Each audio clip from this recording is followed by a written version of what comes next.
This is the Major Figures Podcast, recorded at GOT Sound Studio, with your hosts Goody and Chris Darnell. We're a community for people who inspire to be major figures and want major figures. Let's figure it out together.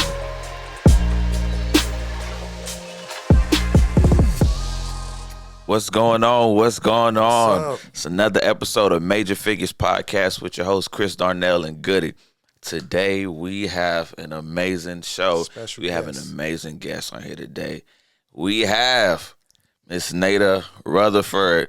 Come on, man. Hey, y'all. Doing okay? Hey, we I'm are doing honored. all right. How Nice y'all to doing meet this you. morning? Doing Chris good. Goody got me in the studio. Yeah. This is nice. Good. Glad you like it. Oh, yeah, man. We're definitely glad for you to be here.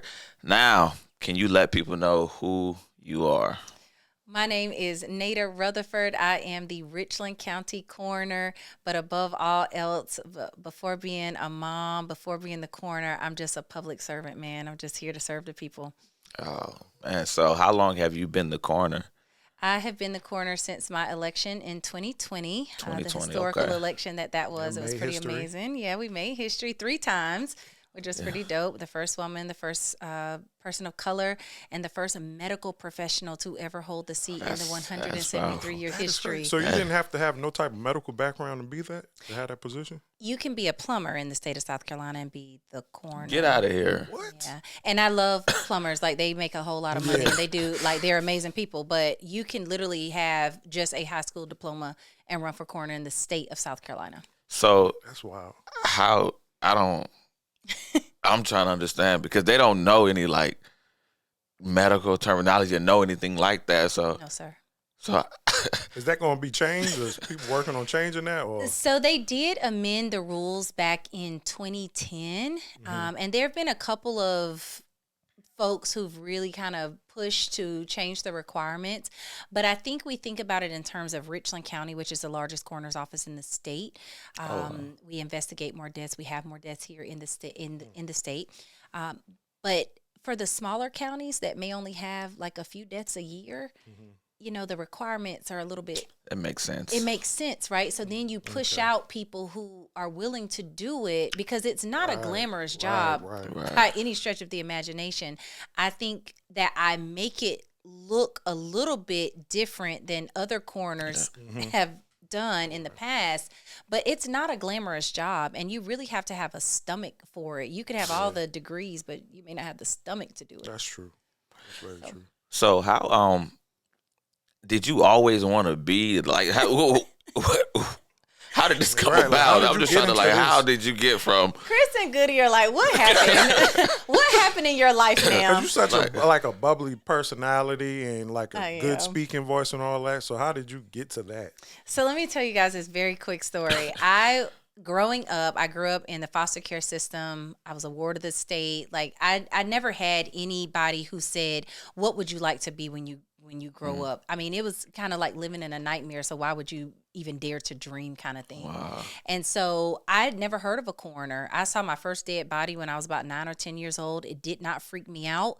I was more like, man, how did this man get here? What happened? Isn't that the man that smokes crack around the corner sometimes? Like, I was really fascinated with that. But I've always been a person who's been super fascinated with the human body, like the way things break down. Like, I was the kid when they did dissection, like, let me do your frog for you. Okay. So I've always been fascinated with science and the human body. I just didn't know what type of career field that would lead into. Where I'm from, everybody's like a CNA or maybe you become a nurse. Right. But like, I had never seen like a Black physician. I'd never seen a Black attorney. Like, I had never seen Black excellence personified in any way. So I certainly didn't think that in 2020, I would be running for coroner. I met someone when I was in nursing school who was a deputy coroner, and that literally opened the door for me. And that was 14 years before 2020. I'm talking to her about her job, and I said, one day I'm going to be the coroner. And she's like, what? And I said, you just wait and see. And what's ironic is that she and I both were elected coroner the same year. Oh, that's wow. That's Yep. dope. So how was the election process for you? Like, was it tough, or was it like, did you have help with it? Because you're like the first woman, so it's like would they we don't know if she can do the job. I'm like, You know what's even more interesting about that? It was other women and other Black women who were saying to me, why would you want to do that? You don't Oh, even wow. look like a coroner. I'm like, what does a coroner Right, look like? I don't know. And like, if I ask you that question, what does a coroner look like? I promise you, your first thought, or if you sit and think about it, you're thinking of a middle-aged white man. More than likely, that's what you're going to think of. Now, when people think of coroner in this state, they're going to think of Naida Rutherford, a young Black woman who just so happens to also be a nurse practitioner by training, and it can look different. And so that's my message to all of the young kids who are looking to do things. You may not look like what they look like. Right. And that is okay. Right. Shake it up. But you got to be on top of your game too. You know, like you can't just go in like, oh, I'm going to come in with my own thing. You got to be able to talk it and walk it and live it. So here I am doing all those things. Oh, that's wild. So I had read somewhere, because I'm a reader now. So I had read somewhere that you were homeless. I was. And like, just how can like somebody from that get to where you at now? I mean, it's powerful. And what, multiple degrees and everything. Yeah, we got 4 of them, working on a 5th. Come on.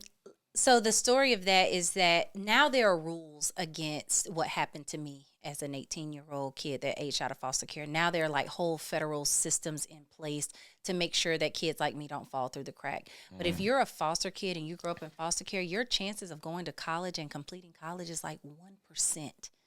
So I'm one of the 1%ers who actually got out. And let me tell you how I was able to do that. So I turned 18 in February. I graduate high school like May, June. I really don't even remember. But I know I graduated on a Tuesday, and on Thursday I was homeless because the foster mom that had me, I had a horrible upbringing filled with abuse, physical, sexual, emotional, all the things. And she said, I don't want to cuss on y'all's show, but she said, get the fuck out of my house. And she was always putting me out of the house. And I looked at her. It's 10 o'clock at night in the hood. You got people smoking crack, turning tricks at the corner store right next to the house where I grew up. And you're putting a young girl out on the street. So I called my best friend's mom and I just couch hopped. I had nowhere else to go. Luckily, I learned somewhere in middle school, early high school, that defiance was not going to get me anywhere, and that being kind was going to be my key to something. I had no idea what it was going to be, but I realized that when you were rude and nasty and had a bad attitude and you were angry all the time, nobody wants to be around people like that. Yeah. And so I learned, if you're nice, if you say thank you, if you clean up when somebody feeds you a meal, if you, hey, can I help you cook dinner? People will let you stay at their house. And that's exactly what I did. And my friend Tequila, her mom, brought me to South Carolina when she brought her daughter here to South Carolina. And she talked to the coach at Benedict College about me. And she said, she's a good kid in a really bad situation. Wow. Can you help her? Is there anything you can do? And he's like, well, what do you do? And I said, I don't do anything. I'm thinking like, what are you talking about? But I was a runner. I'd been the captain of our team. I'd gone to state, but I didn't see that as necessarily being a talent. And where was that going to get me? My whole entire mentality was focused on, can I get a job at the bank? I'm good with numbers. Can I get a job at the bank? But they're not hiring an 18-year-old homeless kid who has no address. Like, what was I going to do? I didn't have a car. There was no public transportation in the town where I grew up, not at that time. Y'all, I had nothing. There was no Uber, no Lyft. Like, I had no choices. So when I came to Benedict, I always tell people, I didn't choose to go to Benedict. Benedict chose me. They gave a kid like me a chance who had B's and F's in high school, who was dealing with so much trauma, so much abuse. I just was trying to survive every day. And I took that opportunity when I got to Benedict. When that coach asked me, do you want to go to college? I was like, kids like me don't go to college, sir. And he said, what can you do? I auditioned for him. I beat everybody on the team. Wow. And he's like, you're going to go to college. And they made it happen for me. So for anybody listening, if you're thinking about Benedict College and you hear the naysayers, just know that I came from Benedict College. And every school, whether you go to USC, whether you go to Princeton, Yale, Harvard, you are only what you put into it. That's it. You can have that name across your chest all you want to, but if you don't have the work ethic, you're not going to make it anywhere. Right. So, yeah, that's my homeless story. Like Yeah, that's powerful. Yeah, give me chills. That's powerful. So like now, where you at, your position in life and what you do. Now because I'm a barber full time. We're both barbers full time. Okay. And so I cut different people from all walks of life now. I cut a couple people that are in the funeral industry. And like one of the guys I cut, he's a real like weird. Like he's just like doesn't talk. He just sit there and he just I am not calling this man weird. I want to be clear. he's just real like weird acting. Like a TV show or something. So how can seeing all of that all the time, but you still smile, you still have a glowing personality, like how can you like how's the balance with that? I'll tell you guys this. I worked in wound care. Now, wound care is a specialty field in the field of nursing, okay?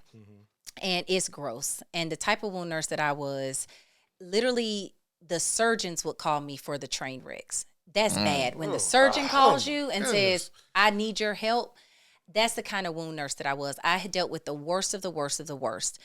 And people would always say, like, how do you see that and you're okay with it? I said, because I'm helping heal people. I'm helping to give them answers. And even if I can't heal it, I'm helping them be informed enough to make a good decision for their life. And it's the same thing on this side. It's horrible. It's disgusting. You got maggots and bugs and decomp bodies and the smells and like all the gross things. But when I sit across from that family and I can tell them through science that your loved one didn't suffer, that, ma'am, your son was shot, but he didn't suffer. It was instantaneous. Your daughter was in this car accident. Wow. I know that if her aorta was severed, about 3 seconds and she was gone. Wow. Like, she didn't lay there and suffer and call out for you. That is more rewarding than anything anything else in my life that I can do other than try to be the best mom that I can be, right? So I don't have the emotional attachment that some people attach to the cases because my job is to allow them to be emotional. It's selfish of me to have emotion about that. I'm here to guide them through the process. I'm not going to tell you I'm so sorry for your loss. I'm going to say death is random and it sucks. And there are no words that are going to make this better. But here is what I can offer. Yeah. So you'll never hear me say, oh, I'm so sorry for your loss. That does nothing for them. But to allow them the space to be able to acknowledge their own grief and to be able to say, cry, scream, cuss, say it to me. Now, I also have Jesus and therapy, too, on the other side of this, okay? So I pray every single morning. I go to therapy. I have a great therapist. And I get out the things that I need to. So that's your decompression from, like, your therapy and praying and stuff? Is that the only? No, I love to cook. Okay. I love to spend time with my boys. And this year has been my year of yes. And so I will take a quick 24-hour trip. I'll take a 48-hour trip. I have said yes to fun this year in a way that I never have in my life. So I'm different. I'm changed because of the coroner's office, but I'm also changed because I had the unfortunate experience of having breast cancer last year. And I still worked through that, and I had all this pain and surgeries and just all this stuff. And I promised myself and God that if I made it through that, that I would live a different life. So, like, nothing can really upset me. Like, the peace that I have is so astounding because I know what it feels like to feel like you're in hell and to wish to die because you're in so much pain. Like, the gratitude that I have, if I didn't have it, I thought I had it before, but the level of gratitude that I have now is so, I can't even put it into words. I'm just happy to be here, man. You can tell, like, you have a really nice spirit to you. Are you writing a book or something like that? Because your story, you have an amazing story. I'm telling you. So, motivational speaking or? I do motivational speaking. Okay. What I realized in trying to write the book, though, was I'm not willing to be that vulnerable yet. Okay. Writing a book requires a level of vulnerability that like, I don't know that I'm willing to talk about the abuse to the level that it would be helpful to someone, because I don't want to just trauma share. I would like to tell people how I made it out. I don't want to just tell you that I was raped at 5 years old at knife point. I don't want to tell you that, there were things that I had to do when I was in college that I'm not proud of, but it's a part of the fabric of my life, right? I don't know that I'm willing to be that vulnerable yet. I share my story, but I get to control the pieces that I share. And everyone's pushing me to write a book, and what I tell them is, I'm going to allow God to use me in the way that he wants to use me, and he hadn't put that on my heart yet. Okay. Right? I've written essays, I've shared pieces, but he hasn't put it in my spirit to fully be that vulnerable yet, and I'm okay with that. Wow. Man, okay. We need to take a breather. Wow. All right. So let's lighten it up a minute. So, Yeah. I watch a lot of Law and Order. All right. Oh my gosh, Chris. Yes, I watch a lot of Law and Order. Do you watch that type of stuff? I will say, if I catch the first 15 seconds of Law and Order, I'm hooked, man. You got to watch to the end. So, but I'm not a TV watcher. I'm not. Right. Okay. So, because I love like forensic science and that whole type of stuff. Like, I couldn't do the profession. Spend the day with me, Chris. Oh, you stuttering, Chris. You don't like what you don't like. Do they allow that though? Yeah, you can come. For real? You can come watch an autopsy if you want. What? Come on. Anybody? Yeah, they have to go. You have to pass like a check. We have, you got to go through a little background. We got to make sure you ain't gonna do anything weird up in there. But they allow me to do that? I'm the boss. Would you do it? I would do it. Who's gonna tell me no?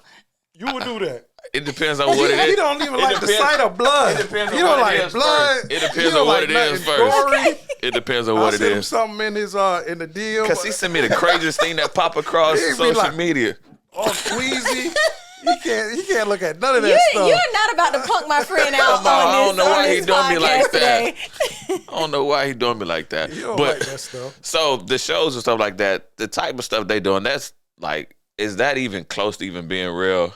Yeah, it is. Now, some of it, I think people get confused because of the time frame. You're watching an hour-long show and everything happens in this hour, right? Right. But it takes 30, 60, sometimes 90 days for a toxicology to come back. Oh, now, unless this is the only toxicology that you're running at all in your entire lab, right? It takes a while for those chemicals and substances and all those things to show up and for them to be run through the quality testing and all those things. So some of it is a little bit unrealistic in terms of the time frame. Right. But in terms of the work, yes, we are investigators, and people don't know that about the coroner's office. They think that we just show up and we're like the Undertaker and like, they're dead. Put them in the back. No, that is not what happens. Like, yes, they are deceased, and we're going to make sure that they're deceased before we just throw them in a body bag. But there's an investigative process that people don't see, and which I've been trying to share. I want people to see what it's really like to be the coroner. Like, what is a manner of death? What is the cause of death? Like, how do we get to those things? How do I make those determinations? Because sometimes it's not so cut and dry. You got somebody who's got antifreeze in their system. They're found down in a parking lot by themselves, but there's no antifreeze body around, bottle around them. How did they get the antifreeze? Did they drink it someplace else and come there? Was it a suicide attempt? Was it a homicide? Like, what happened? You don't just accidentally drink antifreeze, but maybe you do. What if you're blind and somebody put it on the counter? Right. Antifreeze is odorless and actually has a little sweet taste to it. So it could be in your coffee. So like there are some situations where you're like, this does not make sense. And we got to try to make it make sense. So it's a fun ride. I'll just say that. It's interesting to figure it all out. So as children, so I got two sons, and when they ask me certain things, and we start talking about my son, they're like, well, what if this happened? Or what if that? Or what if that? Or what if that? And we can do what ifs all day. Like in the corner field, like the what ifs are really what you have to ask. They like really what if are. that's possible? What if they did this? Or what? That's wild. And be able to look at something and not have a preconceived idea about what it could be. Yeah. That is the hardest thing for new people starting in our office. And even people that have been doing it a long time, you see something that looks like a suicide and you just automatically say, oh, it's a suicide. But you have to be able to take a step back. And this is what I mean about not assigning that emotional value there. Take a step back and think of it as a puzzle. What fits? What doesn't fit? What makes sense? What doesn't make sense? And y'all, truth is stranger than fiction every single day. Some of the stuff that happens here in Richland County, I'm just like, they did what? And you have to take a step back and say, dang, that's how they decided to kill themselves. Interesting way to do it, but there's no way that someone else could have been here and it not have been, like you're looking for certain things like defense wounds. No one can force you to take pills. Could I force you to take some pills right now? Right? And even if I give you some sort of sedative or paralytic agent, you're not going to be able to swallow those pills. So when families come to me and they're like, well, who would make them take 57 pills? Well, ma'am, or the people that say to me, my son would never. Well, ma'am, it's children out here nevering like they never before. And it's heartbreaking, but you really have to be able to take a step back and say, what if, a million times sometimes before you can get to the answer. And that's good that you care, because I was thinking like if somebody in that position didn't care and they'll just say the quickest thing that they thought like, yeah, it was a suicide, and really somebody murdered their child.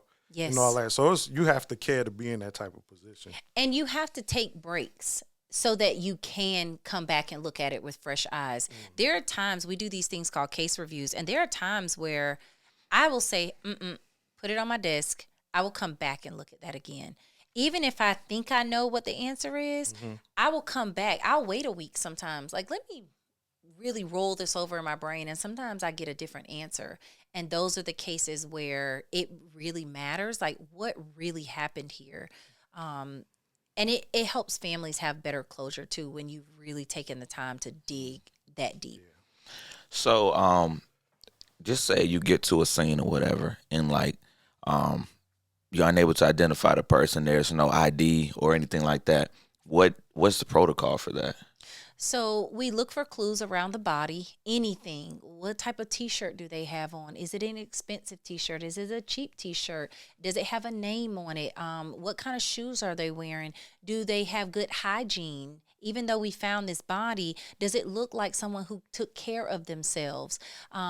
You look at toenails, things like toenails. You're not going to, I see you with your fresh kicks on, you're not going to allow your toenails to be too long because your shoes won't fit correctly, right? But if you're homeless and you don't have access to those things, then your toenails may be longer. It's little things like that. You're going to cut your nails, right? Because if you have to cook for your children or touch a woman or man, whatever you're into, no one's going to let you touch them with dirty, long, debris-filled fingernails, right? So we keep our hands clean. So when you see people and they have very long, dystrophic, fungal-looking nails, what happened here? Like, you could not have been living in any sort of a normal, what we would consider a normal housing situation, because chances are someone is going to either make you cut them or you're going to cut them yourself, right? So when we can't identify someone, we look at the body for clues. We look around the body for clues. What area were they found in? We're going to go pull the video footage. We're going to ask people, do you know who this person is that may be in the immediate area? We're going to do fingerprinting. We'll go so far as to, if the body is bloated, and the skin starts to slip off, I may slide my hand in the degloved hand to be able to run fingerprints. Hold on. So if the hand is like swollen, you'll stick your hand. So let's say someone moist things break down faster. So if the body is in a very humid environment, very hot environment, near water, or close to a water source, the skin can slip off. Like, literally, the skin of my hand can slip off like a glove. It's called degloving. And so I may be able to slide my hand into that other hand to be able to run fingerprints. That's wild. So there are things that we can do, and then we take DNA samples, we swab for things, we collect. We may keep a bone or so that we can get. We may look at soft tissues. We may need to boil the bones down to get some of the soft tissues off to collect DNA. So there are a number of things that we can do to help identify that person if the DNA is registered. But typically, we'll look at things like dental scans, like if you've ever had dental work. Remember, we're looking at the area where you're found. Where may you be from? What things are in your pockets? What receipts do you have? Things like that. So there's a lot that can go into it, but tattoos are very helpful. We may put a tattoo. We did a case like this last year. Someone was a hit and run. He was found on the side of the road. Someone hit him, didn't call 911, so it was a homicide. And we didn't know who he was. He was not supposed, he didn't live in that side of town. He was visiting a friend. He had gone to someone's house. He walked off because he was upset and had been drinking a little bit, and someone hit him on a dark road. We had no clue who he was. So we ended up, after all of our things didn't work, he had never been, in trouble in any capacity, just a nice man who unfortunately was a victim of a hit and run. We put his tattoo on TV through the media, and within 30 minutes we had a hit. Wow. And we were able to, let this family know what happened. It was very sad. They'd been looking for him, but they had not run a missing persons report because sometimes he would just walk off to cool down. You know what I mean? Mm-hmm. So the importance of staying connected with someone on a daily basis is really a good thing, because someone knows to miss you so that you're not just missing. Because I think we had him for about 8 days before his family was able to be notified. What's the longest will y'all keep somebody until somebody come and identify them? We just identified a lady. We'd had her for 41 years. What? 41 years? Mm-hmm. She was a patient at a mental hospital here in Columbia, the state mental hospital. She would not give her name. She was having schizophrenic episodes, and she died. She had a fall, had head trauma, and died with no one knowing who she was. And 41 years later, we were able to use updated DNA technology, science, to be able to identify her. Where was she at, though, for the 41? I still had in a box. Oh, so she wasn't in the ground? Mm-mm. Oh, wow. We didn't cremate her because, and again, this is 1981 or whenever this was. So I was obviously not the coroner. Maybe I was born, I don't know. But she was kept. They would keep the bones. And then sometimes we will cremate them, but we always take DNA now before we cremate them. Yeah, that makes sense. So I just be wanting to know. We have 10 unidentified persons right now at our office. And they could be there for years. Yep. Oh, wow. So when they identified this lady and y'all pulled her out the box, what was there? So, she was only in a box because she had decomposed, and so we kept the bones. Oh. Yes. So we store bones in boxes. You can't store them in plastic because mold, humidity, and things may affect that. So anything that you want to keep long term, it's usually stored in some sort of paper. Like if it's a bone body stuff, it's typically stored in paper. Like let's say you have a shirt that had blood on it. That is going to be put in our drying cabinet, and it'll be stored in paper and sealed versus being stored in plastic because it may get mold and bacteria on it. Oh, okay. That's wild. So how long before y'all can release information to the public? Like when something happens and you release information, what's the time period? So people ask me this question a lot. I am not obligated by any state law to release any information other than someone's name and their age and where they're from. And I don't have to do that. It is public record. So if someone calls and asks, I can tell them, which is why you'll see me do a press release to say, Joe Blow, 47 years old, from Lexington County or Richland County. But there is nothing that stipulates that I have to release information to the public. So, and people get very angry and upset with me. Some coroners will release full autopsy reports. I think that is such a violation of that person's like when I remember when Whitney Houston died, and this is well before I was the coroner. I was a huge Whitney Houston fan. Right. And they released her autopsy and talked about, the fact that she had implants or surgery. Oh, yeah. I'm like, why is that anybody's business? Right. It's nosy. Yeah, like, why would you release that? It feels like such a violation of a person's dignity to me. So you'll never see that from our office. If it's in court and they put it on court TV, fine. But you will not see me talk about a student committing suicide. No, a student died. We can confirm that. How you guys choose to release that information as the facility, as a university, whatever, y'all can release that, but our office will never do that. Wow. So I catch you live sometimes when you go on and you have like the death records or the like what made you start doing that? Because it's interesting. Like it's very interesting. It's just education, Chris. Like I think the more we know, the better we can conduct ourselves, right? So if I never talk to the public about the death trends that happen in our community, how will you guys know what things we're dying from? Right. And I've heard the saying, like I've heard people say, oh, she's doing too much. And I am, and I will continue to do so and will. Right. Because it's only too much because you've never seen it. Right. I am an elected official in an office in our state that literally has so much power. What I put on that death certificate affects people's lives. It determines whether or not people lose their homes or not, whether they get insurance benefits, whether or not the VA approves death benefits for someone. It matters in terms of wills and estates and property. I should be trying to do the best things that I can do to educate and empower our community.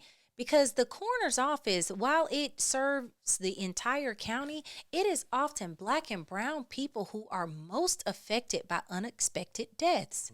Because we don't plan as well as some of our white counterparts. That's very true. It's true. And so they can be mad at me all they want. Like I got so much critique about me saying I don't want to donate to Big Mama's Fish Fry because y'all didn't have health insurance. Well, that pissed a lot of people off. And you know what? I hope it did piss you off. Because some people can get insurance and some people can't. I get that. No problem. But what are you doing to all of us are going to die. Right. So instead of buying Big Mama that new TV, why don't you put some money aside every year, everybody put into the pot so that if Big Mama dies unexpectedly, we at least have $2,000 saved up. Right. We can at least do something. Right.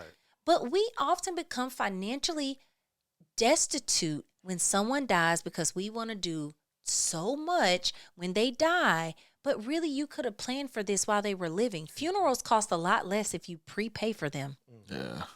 So I will continue to agitate people's spirits in that way. We need it. We do.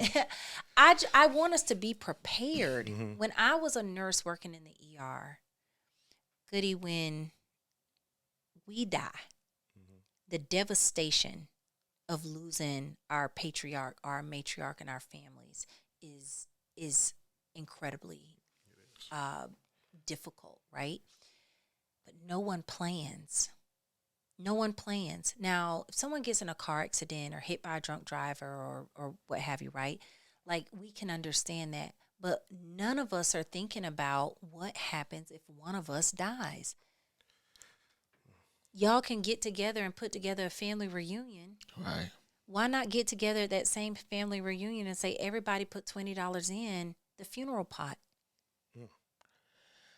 Yeah. It's just a different way of thinking. It is. And that stuff you do on Instagram, it makes some people think like if you keep seeing like this person died in a car accident, like type of person I am, if I'm seeing that today, I'm gonna make sure I don't pick my phone up and be driving around. I seen you talk to the kids about underage drinking. Yeah. That like when people hear that, some people are like, she's doing too much, but some people might be like, you know what, I'm not gonna drink. I'll tell you what we didn't have this year. We didn't have a single death related to somebody drinking or driving on prom. And I got so much critique about my videos. But those videos, people shared them. Students were sharing them. And it may have been, slightly dark humor, maybe a little bit crass. But you know what? We didn't have a single death. Wow. And so I don't know if it was directly related to my videos, but I know we got people talking in the community about parents. Goody, if you have a teenager and you decide I'm going to be the party house, and Chris' son comes over and you provided alcohol to underage students, who's liable when something happens? Oh. You. And so parents don't realize that sometimes trying to be the cool parent Right. can end up with something really terrible happening. Yeah. So we're going to have those conversations. And again, I will continue to agitate your spirit. It's a lot. It is a lot sometimes. What do you see most of in Richland County? Hypertensive cardiovascular disease, Diabetes. Diabetes. high blood pressure, and sugar. Oh, wow. That's what we die of, especially people in the Black community. We're dying from heart disease. And you want to know the things that are killing us? Our diet, our lack of exercise, our lack of use of alternative medicines versus just taking a pill, not asking questions when we go to the doctor. Why do you have me on 5 medications, Dr. Chris? And have Dr. Chris hold himself accountable and say, oh, I didn't realize that you were on 5. I thought I only had you on 3. Wow. And then, of course, we have the number of gun violence deaths and drug overdoses and that sort of thing. But it's natural disease that's killing us. Wow. That's wild. So I didn't even know that. I didn't either. I would have thought it was gun violence and car accidents or something. Man. When you think about it in the scheme of things, if you have thousands of deaths that happen in the county, right? Like we're on like 3,000 and something right now deaths for the year. So less than 100 of those are related to gun violence. Wow. It seems like a lot. That's Because what you see on the news. that's what they put on display. Yeah. Now, the other day, like this was a few weeks ago, but we had 6 murders within like a 36-hour time period.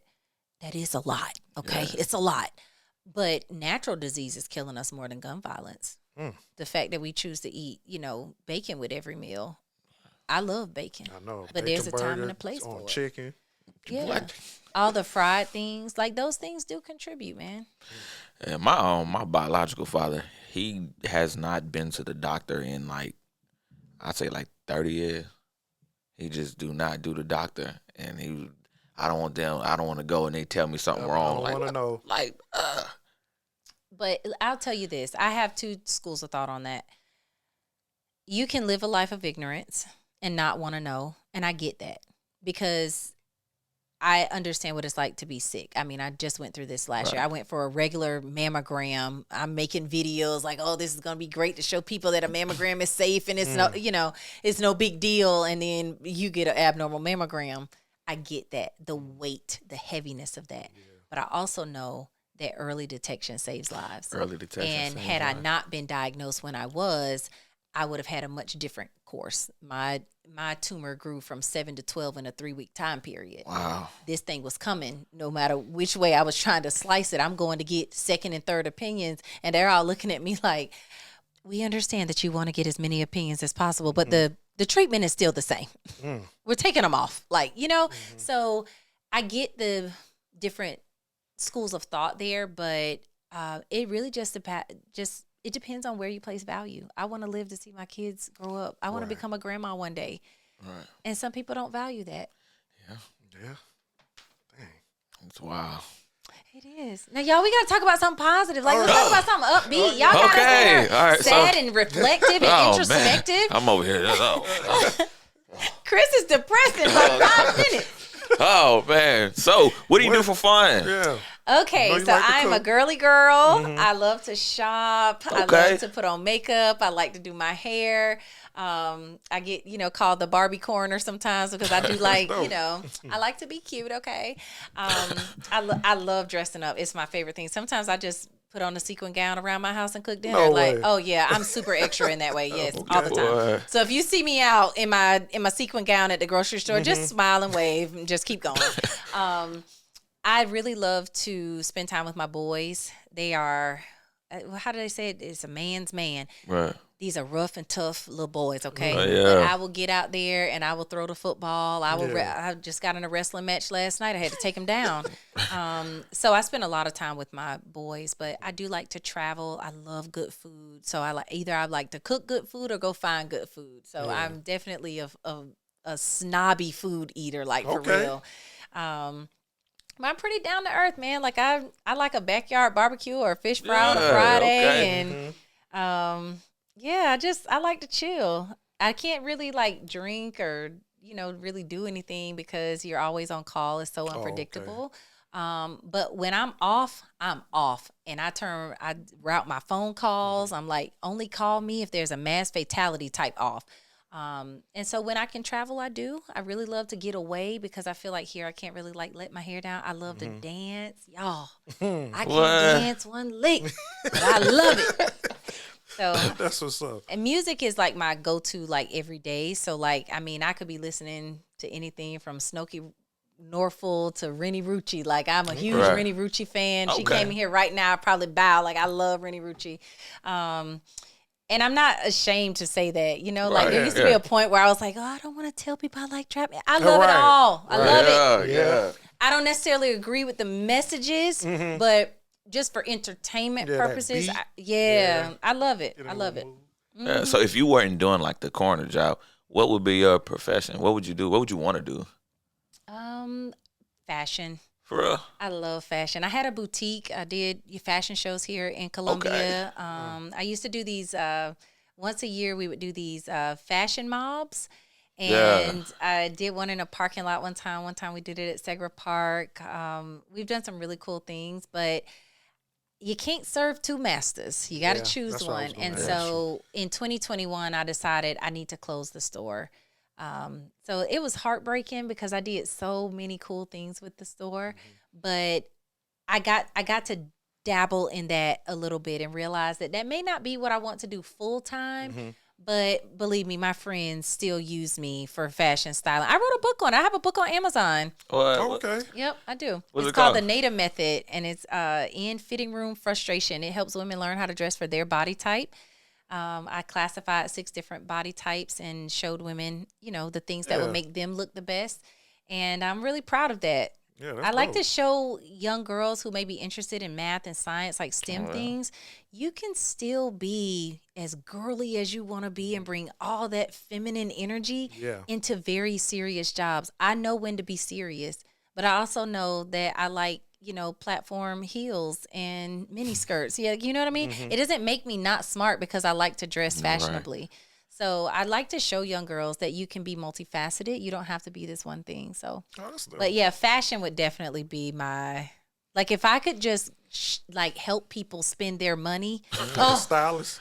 Oh yes. Oh yes. But I would like to have just a couple of clients. I don't have any interest in dressing like celebrities or anything like that. Okay. I like to help the everyday woman feel good and look good. That's cool.